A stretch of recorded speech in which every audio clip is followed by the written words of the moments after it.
Today, Joryn Jenkins with Open Palm Law is giving us tips if you're getting ready to have a divorce. These tips could really change the outcome of a lot of divorce. What do you think might be the most important tip that you've got for us You today? know, people frequently ask me, people have lots of questions. Am I going to have to move out of my house? Am I going to have to give up custody of my kids? Am I going to still be able to see my kid? I mean, people come up with the strangest, to So, me, questions. move out of the house. What should happen there? What's the tip? A lot of people actually want to know, if I leave my house, am I giving up my rights to my house? That's a big question because they're uncomfortable. They've already declared that they want a divorce. They want to move out, but they're afraid because they don't want to lose their equity, Right. what they've put into their house. And they can, generally speaking, now keep in mind, I only practice law in Florida. Generally speaking, you can move out of your house and you don't give up your right to your share of the house. Ownership is not the same as living in. Possession is not 9/10 of the law. But my biggest question is, do I have to go to court? And because I'm known as a courtless divorce lawyer, even though I made my reputation as a trial lawyer, and I still go to court. And in fact, the answer is, yeah, you do have to go to court to get divorced. I looked at my lawyer when I got divorced and I said, are you kidding me? I have to go to court to get divorced. I have to go to court to get married. But yeah, you have to have a final judgment that's signed by the judge. The real question is, do you have to go to war? Can you reach an agreement another way rather than going in front of a judge and just sparring with each other and crossing swords like that? It's just Yeah. not necessary.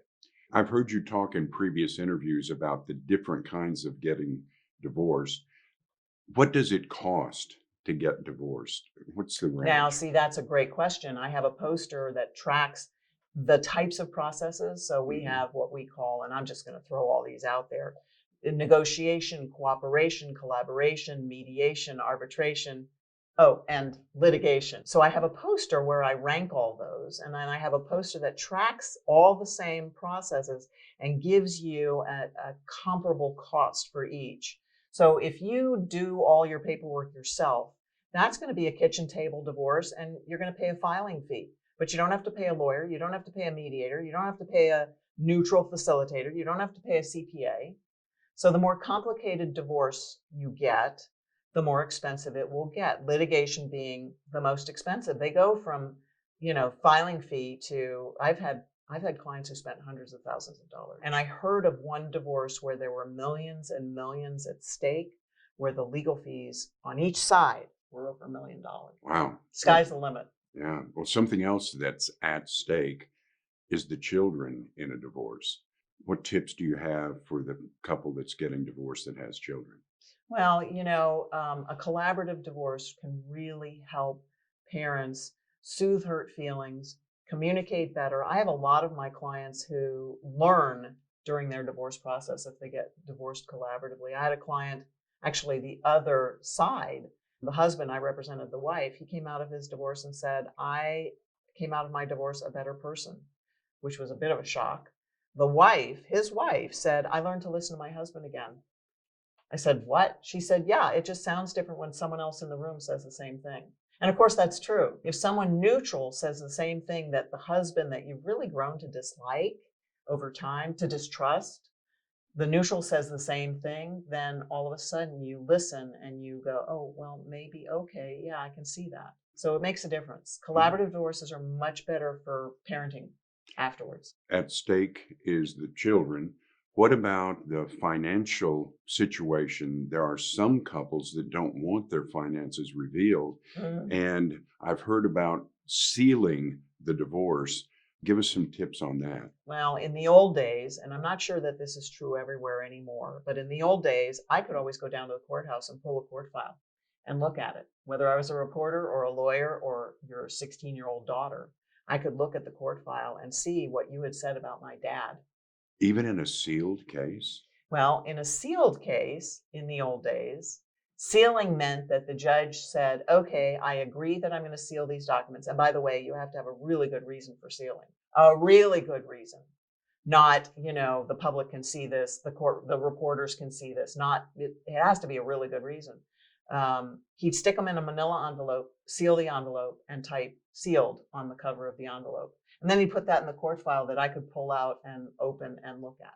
So sealed wasn't really sealed, huh? No, I think we've gotten a little bit better about that because a lot of court clerks now don't keep physical files anymore. And so sealing, it's easier to do virtually, to seal something, to hide it somewhere where only the judge and the attorneys can see it, or, but still, there are going to be holes in any process. In collaborative divorces, we just don't file those documents. The clients agree that they won't file them. And many times the court will let us do that. So then it's never seen. What tips do you have for the family that wants their grandparents on both sides to be involved? Sometimes grandparents will get shut out because grandparents don't have many rights. It's enough that we have two parents stirring the pot and maybe hating each other and or making decisions, and maybe they do it well, I don't know. But then when you have four grandparents, the courts and the legislatures just don't, and the Supreme Court in Florida doesn't think that grandparents should also have rights to parent those kids. Now, there's special circumstances. There may be only one parent. Maybe that one parent is not letting the other parent's gone, and not letting that other parent have any time with the children. Maybe the court will do something about that, but actually not very likely. Joryn, is there anything else that our viewers would like to know that relates to the kind of tips that we're talking about? I always tell people, do your homework first.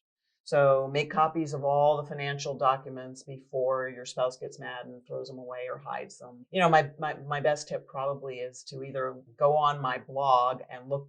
I have several blogs about things to do before you get divorced.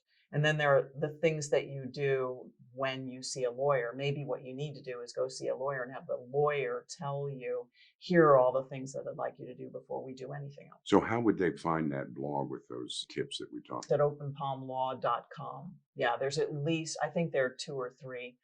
I've been published several times. I told some reporter who had interviewed me 10 surprising tips that you never knew about marriage, how to stay married. Because divorce lawyers, think about this. Divorce lawyers are the best people to help you stay married because we know what leads to divorce.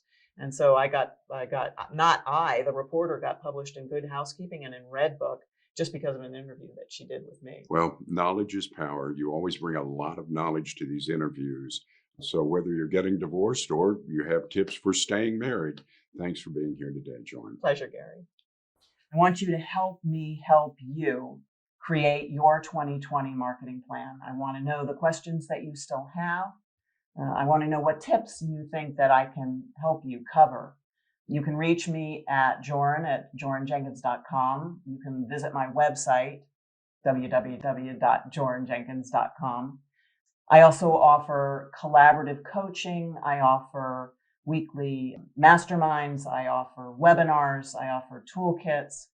I also have a week-by-week, year-long marketing plan that will help you personalize your own marketing program for the year 2020. It will help you change the way the world gets divorced in your venue, wherever that is. Or you can buy my book, Changing the Way the World Gets Divorced.